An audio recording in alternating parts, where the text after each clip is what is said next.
Welcome.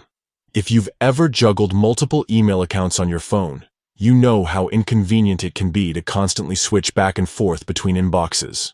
Today, I'll show you how to view all your inbox emails at once in the Gmail app, so you never miss an important message, no matter which account it's in. Let's get started. First, open the Gmail app on your phone. The icon is the familiar red and white envelope.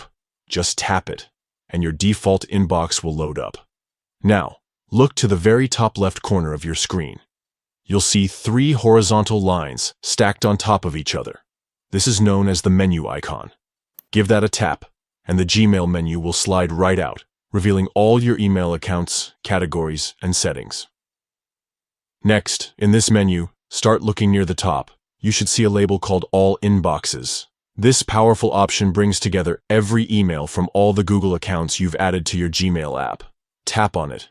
Immediately your screen will refresh, and now you're looking at a unified list of emails from all your connected accounts. Each message shows which account it's from, so you can still tell your personal messages apart from your work mail. But now you don't have to jump between different inboxes. Browsing is just as simple as before. Tap any email to open it, swipe to archive or delete, and use the familiar icons for reply, forward, or other actions. You'll notice the Compose button in the bottom right corner. This lets you start a new message from whichever account you prefer. If you use different labels or inbox categories, you can still access them by tapping the menu again.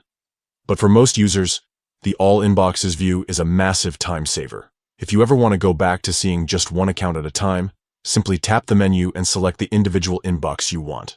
And that's it. With these quick steps, open Gmail, tap the menu icon, and choose All Inboxes.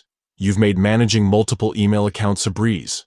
Try it out today and enjoy a smoother, more efficient inbox experience.